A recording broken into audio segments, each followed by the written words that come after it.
I remember that night as if it were carved into my very skin, every detail etched in memory with painful clarity.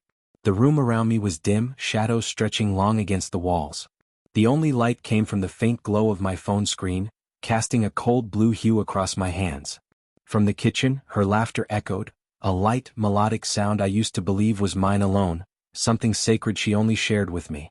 But that night it felt distant, foreign, hollow. I don't know what made me reach for her phone. She'd never given me a reason not to trust her.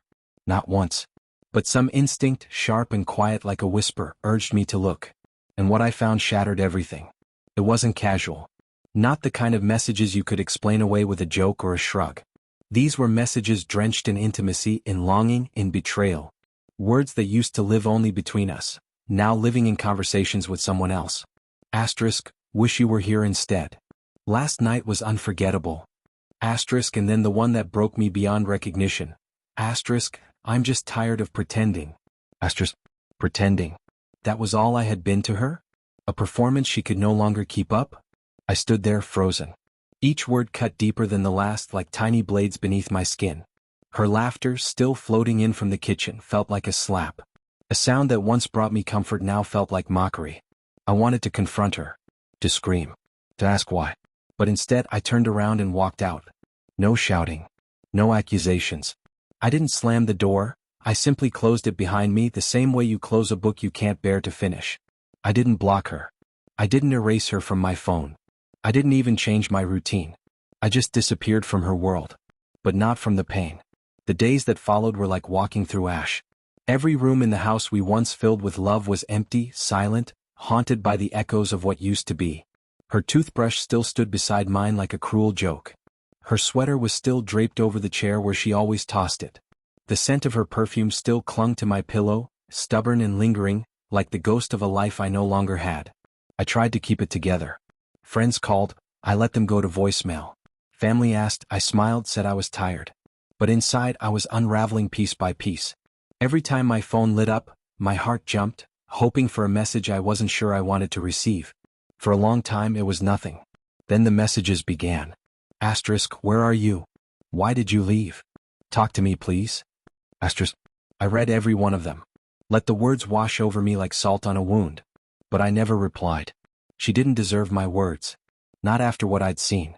Not after knowing what she truly thought of me. And yet I didn't block her. Maybe I was waiting.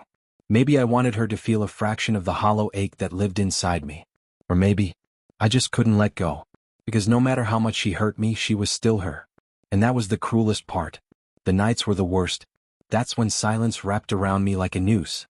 That's when the memories returned uninvited. I'd sit by the window watching the rain streak down the glass, imagining her in that kitchen, laughing, texting someone else, moving on. I told myself I was strong. That leaving was the right choice. That she was gone and it was better this way. But I was lying. To everyone. Most of all to myself. Then one night everything changed. It had been 3 weeks. Her messages had stopped. The silence between us had grown thick and heavy. That night, the sky opened up with a storm, the same wild, angry rain that poured the night I left. I sat curled near the door, my chest hollow, tears tracing silent paths down my cheeks. That's when I heard it. A knock.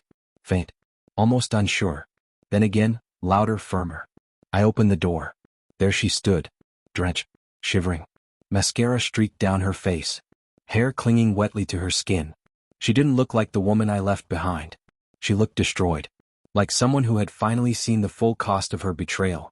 For a moment she didn't speak. Just stared at me, lips trembling, eyes swollen. And then, in a voice so broken it barely carried across the storm, she said, Asterisk, I didn't sleep with him. I didn't kiss him. I didn't mean to hurt you. Asterisk. I wanted to shut the door. To tell her to save her breath. To scream the words that had burned inside me since that night. But I didn't move. She stepped closer, gently placing her hand over my heart. I lied to him, she whispered.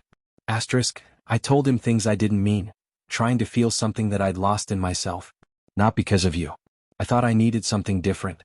But when you left without a word, I realized it was always you. Asterisk, I didn't speak. Not because I forgave her, but because I couldn't think over the sound of my own heart screaming in my chest. She continued. Asterisk, I came every day. I stood across the street. I watched your window. I saw your light turn off every night. I just couldn't find the courage. Until now. Asterisk. Then she did something that destroyed whatever defenses I had left. She wrapped her arms around me. Tightly. Like she wasn't hugging me, but a part of herself she thought she'd never find again. I didn't hug her back. Not right away. But I didn't pull away either. We stood like that in the rain. Two people drenched in regret. Holding on to what might still be left of us. I wish I could say that was the moment everything was fixed. That I took her back and the pain melted away and we were whole again. But life doesn't work like that. Healing doesn't happen in a heartbeat. It's slow. Uneven. Hard. Some nights we talked, really talked. Other nights we just sat together in silence. She didn't beg for my forgiveness. She earned it, gently, steadily, with truth instead of promises, presence instead of apologies. She didn't try to erase what happened. She just stayed. And I didn't forget. But I began to understand. Not because the pain disappeared, but because real love doesn't vanish when it's tested. Sometimes it has to be lost first, so it can be truly found again.